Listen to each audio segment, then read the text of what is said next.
बिस्मिल्लाहिर्रहमानिर्रहीम। अस्सलाम वालेकुम नादरीन, आप यूट्यूब चैनल देख रहे हैं। मैं इमरान खान हूँ। बड़ी खबर यह है कि इमरान खान साहब ने पाकिस्तान के army chief general Asim Munir को ख़त लिखा है।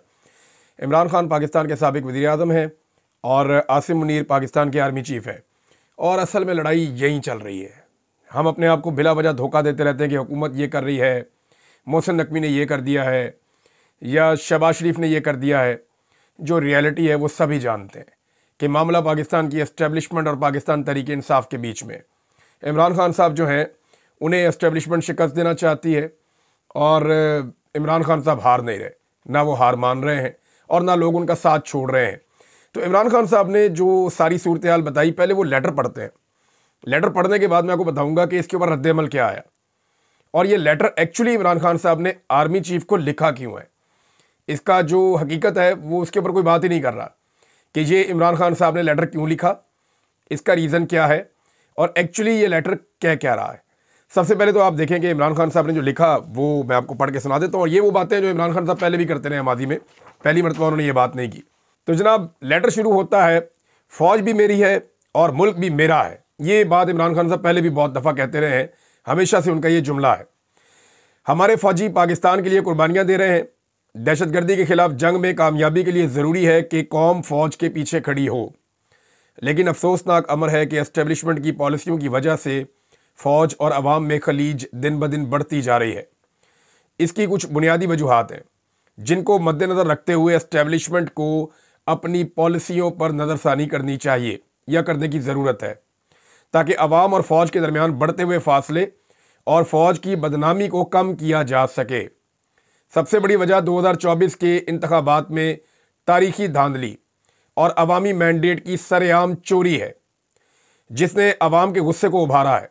जिस अंदाज में एजेंसियां प्री पोल धांधली और नताइज कंट्रोल करने के लिए सियासी इंजीनियरिंग में मुलविस रहीं, इसने कौम के एतमाद को शदीद ठेस पहुंचाई है।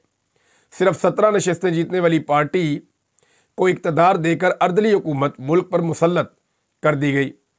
और दूसरी जो चीज़ है इमरान खान साहब ने बताया वो ये है कि 26वीं आइनी तरमीम है, यानी 26वीं आइनी तरमीम के ज़रिए अदलिया को कंट्रोल करने की गर्ज से मुल्क में आइन और कानून की धज्जियाँ उड़ाई गई हैं। इसके खिलाफ पाकिस्तानी अवाम में शदीद नफरत पाई जाती है। मेरे मुकदमात पॉकेट जजेस के पास लगाने के लिए नासिर जावेद राना ने फैसले को मुलतवी किया। अदालतों में जारी कोर्ट पैकिंग का मकसद यही है कि इमरान खान के खिलाफ मुकदमात मनपसंद जजेस के पास लगाकर अपनी मर्जी के फैसले लिए जा सकें। इस सब का मकसद मेरे खिलाफ मुकदमात में मनपसंद फैसले, इंसानी हुकूक की पामाली और इंतखाबी फ्रॉड की पर्दापोशी है, ताकि अदलिया में कोई शफाफ फैसले देने वाला ना हो। तीसरी वजह पीका जैसा काला कानून है। इलेक्ट्रॉनिक मीडिया पर पहले ही कब्जा किया जा चुका है। अब पीका की सूरत में सोशल मीडिया और इंटरनेट पर भी कदगन लगा दी गई है। इस सब की वजह से पाकिस्तान का GSP+ स्टेटस भी खतरे में है। इंटरनेट में खलल की वजह से हमारी IT इंडस्ट्री को 1.72 अरब डॉलर से ज़ायद का नुकसान हो चुका है और नौजवानों का कैरियर तबाह हो रहा है। चौथी अहम वजह जो इमरान खान साहब ने बताई वो है जी, मुल्क की सबसे बड़ी और मकबूल सियासी जमात पर रियासती दहशतगर्दी का सिलसिला मुसलसल जारी है। हमारे लीडरान और कारकुनों की चादर और चार दीवारी का तकद्दुस पामाल करते हुए 1 लाख से जायद छापे मारे गए। 20,000 से जायद वर्कर्स और सपोर्टर्स की गिरफ्तारियां की गईं। उन्हें अगवा किया गया, लोगों के ख़ानदानों को हिरासा किया गया और तहरीक इंसाफ को कुचलने की गर्ज से मुसलसल इंसानी हुकूक की पामाली की जा रही है, जिसने अवामी जज्बात को मजरू किया है। पांचवीं बड़ी वजह मुल्क में सियासी अदम इस्तेहकाम की बदौलत मईशत का बुरा हाल है, जिसने अवाम को मजबूर कर दिया है कि वो पाकिस्तान छोड़कर अपने सरमाए समेत तेज़ी से बैरून मुल्क मुंतकिल हो रहे हैं। माशी अदम इस्तेहकाम अपनी इंतहा पर है, ग्रोथ रेट सिफर है और पाकिस्तान में सरमायाकारी ना होने के बराबर है। किसी भी मुल्क में कानून की हुक्मरानी और अदल के बगैर सरमायाकारी मुमकिन नहीं होती। जहाँ दहशतगर्दी का खौफ हो वहाँ कोई सरमायाकारी करने को तैयार नहीं होता। सरमायाकारी सिर्फ तब आती है जब मुल्क में अवामी उमंगों की तर्जुमान हुकूमत कायम हो। इसके अलावा सब कुलिये बेकार है। छठी बड़ी वजह तमाम इदारों का अपने फ़राइज़ छोड़कर सियासी इंतकाम की गर्ज से तहरीक इंसाफ को कुचलने का काम करना है। मेजर और कर्नल सतह के अफराद की जानिब से अदालती अहकामात की धज्जियाँ बखेरने का सिलसिला जारी है। अदलिया के फैसलों को जूते की नोक पर रखा जा रहा है, जिसकी वजह से पूरी फौज पर नज़ला गिर रहा है। परसों एटीसी के जज ने अदालत में मेरी अहलिया को शामिल तफ्तीश करने का हुक्म दिया। इसके बावजूद कि वो आना चाहती थी, किसी नादीदा कुव्वत ने इस अमल को सबोताज किया। बहैसियत साबिक वज़ीर आज़म मेरा काम इस कौम की बेहतरी के लिए इन मसाइल की निशानदेही है, जिसकी वजह से फ़ौज मुसलसल बदनामी का शिकार हो रही है। मेरी पॉलिसी पहले दिन से एक ही है, यानी फ़ौज भी मेरी है और मुल्क भी मेरा। मुल्क की इस्तेहकाम और सलामती के लिए नागुज़ीर है कि फ़ौज और आवाम के दरमियान की खलीज को कम किया जाए, और इस बढ़ती खलीज को कम करने की सिर्फ एक ही सूरत है, और वो है फ़ौज का अपनी आइनी हुदूद में वापस जाना, सियासत से खुद को अलहदा करना और अपनी मुअय्यन करदा जिम्मेदारियां पूरी करना। और ये काम फ़ौज को खुद करना होगा, वरना ये बढ़ती हुई खलीज कौमी सलामती की इस्लाह में फॉल्ट लाइन बन जाएगी। अच्छा जी, ये इमरान खान साहब का लेटर है। 6 चीज़ें इमरान खान साहब ने कही। पहले मैं आपको बता देता हूँ ज़रा एक साथ कि 6 चीज़ें क्या है। कुछ लोगों को बड़ी मायूसी हुई, उनके लिए बुरा वक्त शुरू होने वाला है। कुछ लोगों ने इसके ऊपर एक प्रोपेगेंडा किया, उन्हें भी मुंह तोड़ जवाब मिल जाएगा। कुछ लोग दूसरी तरफ की बात कर रहे हैं, और जो फैक्ट्स हैं वो मैं आपके सामने रखता हूँ। अच्छा जी, ये जो इमरान खान साहब ने 6 नुक्ते उठाए ना, पहला नुक्ता है जी आम इंतखाबात, धांधली हो गई जी। दूसरा 26वीं आईनी तरमीम, जुल्म हो गया, ज़बरदस्ती करवाई गई। तीसरा है जी पीका का काला कानून, आज़ादी इज़हार राय ख़त्म, पूरी दुनिया में बदनामी हो रही है। चौथा है जी पीटीआई पर रियासती तशद्दुद बढ़ता जा रहा है, कत्लेआम भी होता है, बंदे उठाए जाते हैं, अगवा किए जाते हैं। पांचवा है जी खुफिया एजेंसियों का किरदार, सियासी काम छोड़ें, अपने काम करें। और छठा है माशी सूरत हाल कि मईशत तबाह हो गई है। और 7वें नंबर पर इमरान खान साहब ने क्या कहा, उन्होंने कहा अगर इन सारी चीज़ों से बचना है तो फ़ौज अपने असली किरदार के अंदर चली जाए, और ये काम जो फ़ौज कर रही है ये करना छोड़ दे, सियासी मुदाखलत बंद कर दे। अब अगर इन 6 चीज़ों को आप देखें तो एक्चुअली ये इमरान खान साहब की जानिब से एक चार्जशीट है, जो पाकिस्तान के साबिक वज़ीर आज़म ने मौजूदा आर्मी चीफ को लिखी है कि जनाब ये चार्जशीट आपके सामने रख दी है, फ़ौज वो काम नहीं कर रही जो उनके करने का काम है, उनसे गलत काम लिया जा रहा है। और ये सारी फ़ौज थोड़ी कर रही है, फ़ौजी तो बेचारे जाने कुर्बान कर रहे हैं, वो बेचारे बॉर्डर्स के ऊपर ड्यूटी कर रहे हैं, वो तो अपना काम कर रहे हैं, अपनी तनख्वाह ले रहे हैं, अपना काम कर रहे हैं, और मुल्क के साथ प्यार भी कर रहे हैं, वफादारी भी कर रहे हैं। ये तो जो पॉलिसी साज हैं वो उन्हें इस्तेमाल कर लेते हैं वक्तन फ़वक्तन अपने फ़ायदे के लिए, जैसा कि ISI को इस्तेमाल किया जाता है, दीगर एजेंसियों को इस्तेमाल किया जाता है, मिलिट्री इंटेलिजेंस को इस्तेमाल किया जाता है, लोगों को जबरी तौर पर लापता अगवा किया जाता है, और पॉलिटिकल इंजीनियरिंग की जाती है, और ये सारा कुछ ज़ाती मफादात के अंदर होता है। चंद लोगों का फ़ायदा होता है और पूरी फ़ौज जो है वो बदनाम होती है। अब ये इमरान खान साहब ने किया क्यों, ये बताने से पहले मैं आपको बताता हूँ कि कुछ ऐसे अनासर हैं जो एक बात बड़ी तेज़ी से कर रहे हैं। फ़ौज को ये बात समझनी चाहिए कि इमरान खान जितनी देर तक अंदर है तब तक उनके बिहाफ पे कोई बंदा कोई भी बात करता रहेगा, बाहर लोग उस पर यकीन करने वाले भी मौजूद रहेंगे। यानी अगर कोई बंदा उठ के ये कहता है कि इमरान खान फ़ौज के खिलाफ हो गया, और लगातार वो ये कहता रहता है, और इमरान खान को बोलने का मौका ही नहीं मिलता, और इमरान खान फ़ौज के खिलाफ नहीं भी है, तब भी एक तबका ऐसा पैदा हो जाएगा जो समझेगा कि इमरान खान शायद फ़ौज के खिलाफ हो गए। इमरान खान कभी भी फ़ौज के खिलाफ नहीं है और ना कभी होगा। ये फ़ौज को इमरान खान ओन करता है, तो मेरी फ़ौज है, मुल्क भी मेरा, फ़ौज भी मेरी, ज़मीन भी मेरी, लोग भी मेरे, ओनरशिप है इमरान खान के पास। वो पाकिस्तान को ओन करता है कि सारा कुछ मेरा है, इसको ख़राब ना करो। हमने बड़ी मुश्किल से, गरीब मुल्क है, बड़ी मुश्किल से इतनी बड़ी फ़ौज बनाई है, ये सारा सिस्टम हमने बनाया बड़ी मुश्किल से, तो ये ना करें कि आप इसको बर्बाद करें। अब वो अनासर जो पाकिस्तान तहरीक इंसाफ के लोगों के जज्बात से खेल रहे थे और फ़ौज के खिलाफ एक प्रोपेगेंडा खड़ा कर रहे थे, बजाय इसके कि वो उस पॉलिसी की मजम्मत करें जो एस्टेब्लिशमेंट लेकर आई है, वो पूरी फ़ौज को टारगेट करते थे। बाद औक़ात मैंने ऐसी चीज़ें पढ़ी, मुझे दुख भी हुआ कि लोग बाद औक़ात मजाक भी उड़ाते हैं, कोई ऐसी चीज़ें सामने आ जाती हैं, और कुछ लोग हैं वो जानबूझ कर रहे हैं चीज़ें, इंस्टिगेट कर रहे हैं। मैं PTI पूरी की बात नहीं कर रहा, चंद लोगों की बात कर रहा हूँ जो लोगों के जज्बात को भड़काते हैं, क्योंकि लोग ज़ख्मी हैं ना, दुखी हैं, उन्हें मार पड़ी हुई है, उनके साथ जुल्म हुआ, उनका मैंडेट चोरी हुआ है, उनका लीडर जेल के अंदर है, तो उनके जज्बात से खेलते हुए वो ये साबित करने की कोशिश करते हैं कि नफरत फैलाओ। इमरान खान साहब ने आज उनकी उम्मीदों पे कुछ पानी तो डाला है। दूसरी बात यह है कि ये लेटर इमरान खान साहब का सिर्फ आर्मी चीफ के लिए नहीं है, ये पूरी फौज के लिए एक पैगाम है कि आज जो कुछ भी आपके साथ हो रहा है उसके लिए ये 6 वजूहात है। एंड में इमरान खान ने सोल्यूशन भी दे दिया। इमरान खान ने कहा क्या, ये जो कुछ भी आपके साथ हो रहा है, या खलीज पैदा हो रही है, या नफरत जो पैदा हो रही है, या आवाम से फौज की जो दूरी पैदा हो रही है जिसकी वजह से फौज को नाकामियां भी हो रही हैं, दहशतगर्दी भी बढ़ रही है, मईशत भी तबाह हो रही है, मुल्क की आलमी सतह पर बदनामी भी हो रही है, ये सारा कुछ जो हो रहा है इसके लिए रिस्पॉन्सिबल पाकिस्तानी फौजी क़यादत जो पॉलिसी अपना रही है वो पॉलिसी है कि जिन लोगों को वो सपोर्ट कर रहे हैं और जो चीज़ वो कर रहे हैं पाकिस्तान में, लोग उससे मुत्तफिक नहीं है। तो एक्चुअली ये एक चार्जशीट है जो इमरान खान साहब ने पाकिस्तान के आर्मी चीफ को बताई है कि जनाब ये चीज़ें आप कर रहे हैं, ये चीज़ें आप ना करें, बंद करें ये काम।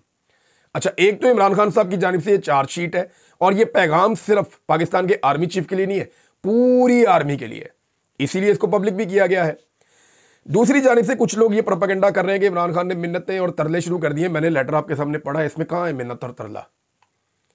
एक बंदा कह रहा है जनाब आपने ये भी गलत किया, ये भी गलत किया, ये भी गलत किया, ये भी गलत किया, ये भी गलत किया, 6 चीजें गलत बता के वो नसीहत कर रहा है कि अब ना करना, बाद आ जाए ताकि मामला ठीक हो जाए। इसमें मिन्नत कहाँ है तो तरला कहाँ है, कोई बताए मुझे। यानी अजीबो गरीब किस्म के पाकिस्तान के अंदर जैसे ही पहला टिक्कर चला ना कि इमरान खान ने आर्मी चीफ को खत लिख दिया, तो उसके साथ ही एक प्रोपेगेंडा मैं देख रहा था शुरू हो गया अजीबो गरीब किस्म का। जनाब इमरान खान लेट गया, इमरान खान जो है वो बैठ गया, इमरान खान का ये हो गया। भाई फौज इमरान खान की है, वो कहता है, और वो कहता है इसको ठीक करना है। ये लेटर नवाज शरीफ साहब भी लिख सकते हैं। और अगर नवाज शरीफ साहब को समझ आ जाए कि जनाब ये, और मेरे ख्याल में होना ये चाहिए कि सारी पॉलिटिकल पार्टीज को निकल के बैठना चाहिए और मदद करनी चाहिए कि निकालो फौज को इसके अंदर से। ये फौज के करने के काम थोड़ी है कि ये सियासी जमात लेकर आनी है, ये वाली नहीं लेकर आनी। ये वाला जो एंकर है ये प्रोग्राम करेगा और ये वाला एंकर प्रोग्राम नहीं करेगा, इसको बैन कर दो और इसको रहने दो। अदालत में कौन सा जज होना चाहिए और कौन सा नहीं होना चाहिए, ये वाला बंदा जो है इसको जबरी तौर पे लापता कर दो और इसको ना करो। ये चीज़ें फौज के करने की है ही नहीं। उनका काम है बॉर्डर पे सिक्योरिटी का, बाकी धंधे सारे छोड़ दें। और इसको छुड़वाने के लिए तमाम पाकिस्तानी सियासी क़यादत को अगर मिलकर भी रोल प्ले करना पड़े तो वो कर सकते हैं, करना भी चाहिए, क्योंकि पाकिस्तान को हल की तरफ जाना है, जंग की तरफ नहीं जाना। हमने कोई जंग नहीं करनी इस मुल्क के अंदर, कोई तबाही नहीं फेरनी पाकिस्तान के अंदर। हमने इन मामलात का हल निकालना है। और लीडर वही होता है, सियासतदान वही होता है, लीडर वही होता है जो कोशिश करे कि मामला किसी लड़ाई के बगैर हल हो जाए, जो कोशिश करे कि बगैर खून खराबे के मसले का हल निकल आए। अब इमरान खान साहब ने हुज्जत तमाम कर दी है, आर्मी चीफ को भी लिख दिया खत, चीफ जस्टिस को भी लिख दिया खत, आईनी बेंच के सरबराह को भी लिख दिया खत, सबको इमरान खान साहब ने बता दिया। आलमी इदारों को भी इमरान खान साहब ने लिखना शुरू कर दिया है। कई दुनिया के मुख्तलिफ ममालिक को भी अब लेटर्स लिखे जाएंगे, वो भी काम शुरू कर दिया है। तो इमरान खान साहब अपनी नई तहरीक शुरू करने से पहले जो अपने हार्ड लाइनर्स को वो सामने लेकर आए, जिनमें जुनेद अकबर और आलिया हमजा बहुत फ्रंट फुट पे जा रहे हैं, और अली एजाज बुटर साहब भी हैं, आजकल उनका भी बड़ा नाम आ रहा है, और भी बहुत सारे लोगों का है। तो ये जो जिस तरह की ये टीम बनी है और जिस तरीके से ये मोमेंटम पकड़ रहे हैं, आने वाले दिनों में इन्होंने सड़कों पर आना ही आना है। और इमरान खान साहब की बहन बार बार बाहर निकल के बताती हैं कि इमरान खान ने कहा कि फैसला तो सड़कों पे ही होगा। लिहाजा ये एक चार्जशीट थी और ये एक खत है, और खत के अंदर शिकवे हैं ना, सारे ही शिकवे हैं। कहीं पे इमरान खान साहब ने कोई तारीफ तो की नहीं, इमरान खान साहब ने सारे शिकवे किए और उनको ठीक करने के एंड में इमरान खान साहब ने एक साबिक वज़ीर आज़म के तौर पर, एक तजर्बाकार सियासतदान के तौर पर उन्होंने मशवरा भी दिया। अब ये खाली आर्मी चीफ के लिए नहीं, मैंने आपको बताया कि ये जैसे सुनाना किसी को और बताना किसी को, तो ये वो वाला मामला है। अब ये जनाब 6 चीज़ें हैं और इमरान खान साहब फौज को उसकी आईनी हद के अंदर लेकर जाना चाहते हैं। ये बात आपको याद है अली अमीन गंडापुर ने कही थी एक दफ़ा जलसा करते हुए इस्लामाबाद में कि अपना इदारा ठीक करो, पहले अपना इदारा ठीक करो। तो ये वो अली अमीन गंडापुर साहब ने उस दिन जो बात की थी, आप इसको उसके साथ जोड़कर देख सकते हैं। एक और चीज़ है नादरीन, अब फौजी अदालतों वाला मामला बहुत बुरी तरह गले पड़ गया इस हुकूमत के, बहुत बुरी तरह गले पड़ गया, क्योंकि जो यूरोपीय यूनियन का वफद गया है उनका सारा फोकस ज़्यादातर इसके ऊपर रहा कि फ़ौजी अदालतों में सिविलियंस को सज़ा क्यों हो गई। अब ये जो है खालिसतन जो फ़ौजी अदालतों की ख्वाहिश थी, ये एस्टेब्लिशमेंट की जानिब से थी, हुकूमत का इससे कोई लेना देना ही नहीं था। हुकूमत के तो नज़र में यही है ना कि आप मुकदमे चलाएं इनके ऊपर। अब इसका क्राइटेरिया बड़ा अजीब था। कुछ बंदे हैं सेम जुर्म के, उनको ले गए फ़ौजी अदालतों में, कुछ बंदे हैं सेम जुर्म के, उनको ले गए सिविल अदालतों के अंदर, दहशतगर्दी की अदालतों के अंदर, जो सिविलियंस की अदालतें हैं वहाँ पे ले गए। तो ये कुछ समझ नहीं आई कि ये बंदा उधर क्यों चला गया और ये बंदा उधर क्यों चला गया। और फिर ये भी समझ नहीं आई कि एकदम ही सबके फैसले आ गए। जब दबाव पड़ा आलमी सतह पे तो एकदम ही सबके फैसले आ गए। तो ये मिलिट्री एस्टेब्लिशमेंट की ख्वाहिश थी, ख्वाहिश तो पूरी हो गई है, लेकिन अब सियासतदान बेचारे मजबूरन नारे लगा रहे थे। जब आप एस्टेब्लिशमेंट की गोद में बैठ के आप इक़्तिदार में आएंगे और आपने लास्टिक की शलवार पहनी होगी, तो फिर आपको वो कहेंगे जिंदाबाद कहो तो आप जिंदाबाद कहेंगे, आपको वो कहेंगे मुर्दाबाद कहो तो फिर आप मुर्दाबाद कहेंगे। तो यही आप कर सकते हैं।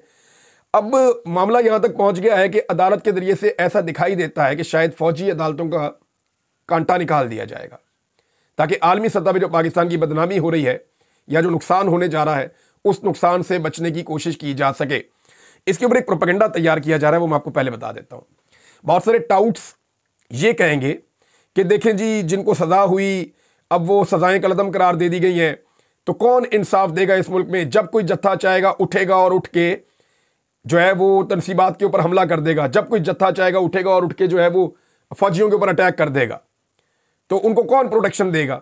तो बात यह है कि उनको भी वही प्रोटेक्शन देगा कानून जो बाकी सारे पाकिस्तानियों को दे रहा है।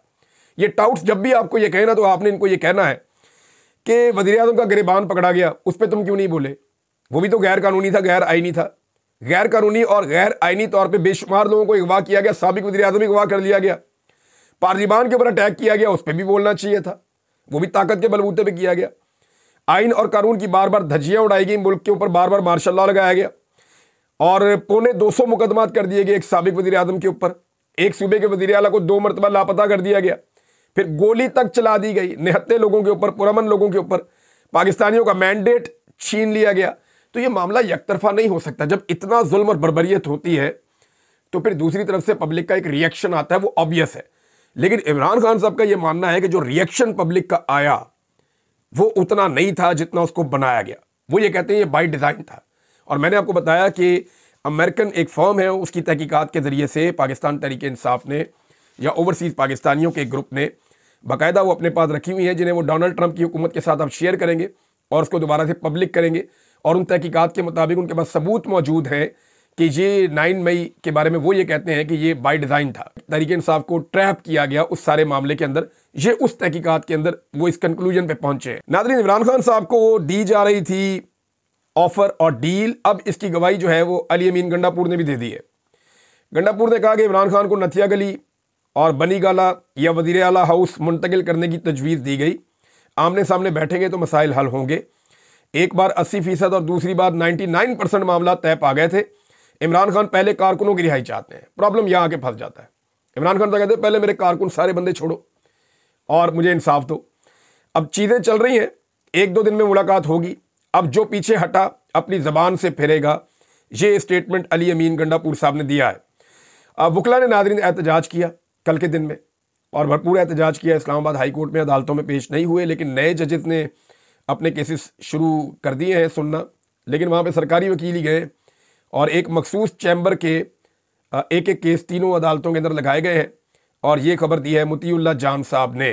तो आप समझ जाए चीज़ें किस तरफ जा रही हैं। शुएब शाहीन साहब का स्टेटमेंट जो है वो बड़ा सख्त है। मैं चाहता हूँ कि वो स्टेटमेंट मैं आपको बताऊँ। शुएब शाहीन साहब ने कहा कि मैं जर्नैलों को कहता हूँ कि इस जन्नत जैसे मुल्क को तबाह ना करो। तुमने रिटायरमेंट के बाद किसी और मुल्क में अपनी जन्नत ढूंढना होती है, लेकिन 25 करोड़ अवाम की ये जन्नत है और इस जन्नत को तबाह ना करो, निज़ाम इंसाफ को तबाह ना करो। ये जनाब एडवोकेट शुएब शाहीन साहब कह रहे हैं। पाकिस्तान तहरीक इंसाफ के फॉर्म 45 के मुताबिक तो ये MNA है, लेकिन इनको इलेक्शन ज़बरदस्ती हराया गया और गुनाह इनका सिर्फ इतना था कि ये पाकिस्तान तहरीक इंसाफ के रुकन थे।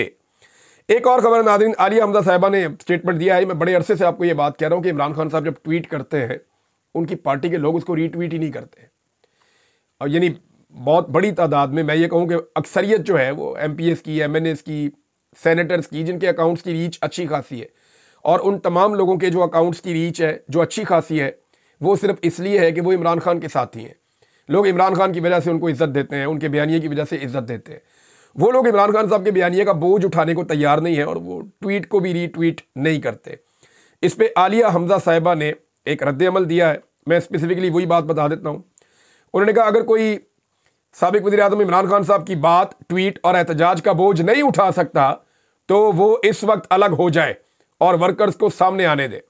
उन्होंने कहा आगे वही जाएगा जो इमरान खान साहब के बयानिए के साथ चलेगा और इमरान खान साहब के बयानिए का बोझ उठाएगा। जैसा कि आपको याद होगा आदम स्वाति साहब, कितनी मार खाई आदम स्वाति ने, कितना जुल्म किया, उनकी वीडियोस तक बना ली। बुजुर्ग आदमी को उनके कपड़े उतारे गए, उन्हें मारा गया, उन्हें रुस्वा किया गया, लेकिन वो आदमी पूरी ताकत के साथ इमरान खान के साथ खड़ा रहा और अभी भी कई महीनों से उनको जो है वो जेल में रखा हुआ था। कल रात को उनकी रिहाई हुई है जेल से और कारकुनों के साथ वो जा रहे थे। उनकी हालत भी काफ़ी ख़राब है, उनका ट्रीटमेंट भी जो है वो दौरान कैद ही हुआ है। तो ये इस मुल्क के निज़ाम ने किया है उन लोगों के साथ जो सियासी वाबस्तगी में अपने लीडर के साथ वफादारी दिखाते हैं। इतना जुल्म तो कभी सुना भी नहीं था जितना जुल्म पाकिस्तान तहरीक इंसाफ के खिलाफ हो गया है। नाज़रीन, कुछ और खबरें आपके साथ अगले वीलॉग में बाद में शेयर करेंगे। डेवलपमेंट्स तो बहुत सारी हो रही हैं, लेकिन इमरान खान साहब के खत के हवाले से मैं जाते जाते एक बात आपको कह दूं कि अभी आपको 2-4 दिन में पता चल जाएगा कि एक्चुअली इमरान खान साहब की पॉलिसी क्या है और वो कहते क्या और वो करना क्या चाहते हैं। ये इमरान खान साहब ने एक और हुज्जत तमाम की है, और ये आर्मी चीफ को नहीं, उन्होंने पूरी फौज को एक पैगाम दिया है। और ये इमरान खान साहब ने एक चार्जशीट लिख दी है पाकिस्तान की फौज के बारे में, और आखिर में नसीहत भी कर दी है कि ये कर लेंगे तो मामला ठीक हो जाएगा। तो ये उसका कंक्लूजन है। अब तक के लिए इतना ही। अपना ख्याल रखिएगा, अपने इस चैनल का भी। अल्लाह हाफिज़।